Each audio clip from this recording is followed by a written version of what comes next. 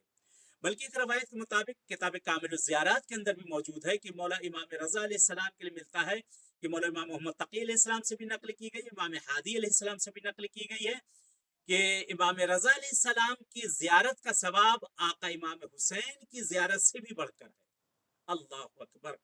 اس غریب اس معصوم کی زیارت کا ثواب آقا امام حسین کی زیارت سے بڑھ کر. کہتے ہیں امام جواد سے لوگوں نے سوال کر دیا، مولا سے پوچھے مولا ہم نے تو بہرحال ہمیشہ یہی سنا ہے کہ سید الشہداء امام حسین علیہ السلام ہے جن کے ہر قدم پر پروردگار 70 حج 70 عمرہ کا ثواب دیتا ہے. امام حسین کی زیارت کا یہ ثواب ہے، اگر کوئی مشی کر کے جائے گا، جیسے آج کل 40 کے دن چل رہے ہیں، خدا قسمت کرے آپ لوگ کو بھی پروردگار جانا نصیب کرے اس بارگاہ میں، کہ جو بہرحال زائرین اس وقت پہنچ چکے ہیں آقا حسین کی بارگاہ میں، اور جو نہیں پہنچے ہیں کچھ پہنچ رہے ہیں، ہندوستان سے بھی لوگ جانا چاہ رہے ہیں. یہاں سے بھی آج میں بھی بہرحال سفارت سے جا کر عراق سے واپس آ چکا ہوں کہ وہ لوگوں نے صاف انکار کر دیا ہے ہندوستان کے لیے کہ بہرحال ویزا نہیں دے سکتے. شاید اس سال قسمت میں نہ رہی کہ مولا کی زیارت کر سکیں. یہ بیماری جو اس وقت یہ نحس بیماری پھیلی ہے کرونا، خدا اس کو صفحہ ہستی سے مٹا دے. اور پروردگار سے یہی التجا ہے کہ جن کے بھی دلوں میں جہاں جہاں پر بیٹھے لوگ پروگرام دیکھ رہے ہیں یا بعد میں دیکھا جائے گا، خدا سب کو بارگاہ حسینی میں پہنچنے کی توفیق عنایت کر دے انشاءاللہ. کہ مولا امام حسین صلی اللہ علیہ وسلم کی جیسا کہ چھٹے امام کی حدیث ہے کہ مولا امام جعفر صادق علیہ السلام سے حدیث سے مولا فرماتے ہیں کہ اگر کوئی شخص میرے جد امام حسین کی زیارت کو معاشین اگر چل کر جائے تو پروردگار اس کے ہر قدم پر استغفار لکھتا ہے، ہر قدم پر اس کے لیے حسنہ لکھتا ہے، اور ہر قدم جو زمین سے اٹھتا ہے پروردگار اس کے گناہوں کو معاف کر دیتا ہے، اور ہر وہ قدم جو زمین پر پڑتا ہے خدا اس کے تمام گناہوں کو محو کر دیتا ہے. اگر آقا حسین کے لیے کوئی شخص چل کر جائے، کیونکہ یہ یاد ہے جناب زینب سلام اللہ علیہا کی، یہ یاد ہے اس بی بی کی جو اس چہلم میں پہنچی تھی اپنے بھائی امام حسین علیہ السلام کی قبر پر، یہ یاد ہے اس سکینہ کی جو زندان شام میں سو رہی ہے کہ سکینہ خود تو پہنچ نہ سکی بی بی، آپ سے التجا ہے اے میری بی بی. جن کے بھی دلوں میں تمنا ہے آپ کے بابا کے روضے پر جانے کی، اے شہزادی ان سب کو ہم سب کو اس بارگاہ میں جانا نصیب کر دے. 40 حسینی اس مقام پہ جانا یہ بہت بڑی سعادت کی بات ہے. اس زمین پر حاضر ہو جانا یعنی 1,00,000 پورے انبیاء جتنے ہیں سب سے وہاں پر پہنچ کر مصافحہ اور ملاقات کرنا ہے. یہ وہ دن ہے کہ جس دن تمام انبیاء، تمام اولیاء، تمام صلحاء، تمام ائمہ روز بین آقا حسین کی بارگاہ میں موجود رہتے ہیں.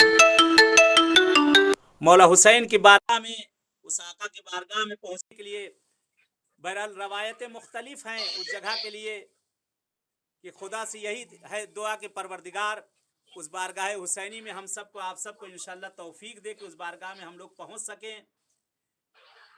اس زمین پر انسان اگر پہنچ جائے، اس زمین پر اگر انسان پہنچ جائے تو خداوند عالم اس کے تمام گناہوں کو معاف کر دیتا ہے. یہاں تک کی روایت ہے کہ اس کے گناہ، اس کے والدین، اس کے آباء و اجداد کے گناہوں کو بھی پروردگار آقا حسین کے صدقے میں معاف کر دیا کرتا ہے. آج مولا کا احسان اور کرم ہے کہ جس نے ہمیں اور آپ کو دور نزدیک سے بہرحال جو بھی توفیق دی کسی معصوم کی بارگاہ میں پہنچنے کی، اس کا شکر ادا کرتے ہیں. مولا امام رضا علیہ الصلوۃ والسلام آقا اپنے جد امام حسین علیہ الصلوۃ والسلام کے لیے ملتا ہے کہ مولا پر بہت گریہ فرمایا کرتے تھے اور ہمیشہ اپنے جد امام حسین کو آپ یاد کیا کرتے تھے. ایک روایت ملتی ہے کہ ایک شخص آقا حسین کی زیارت کرنے کے بعد اس بارگاہ میں پہنچتا ہے مولا امام رضا کے پاس، آپ کی زندگی آپ کے حیات میں.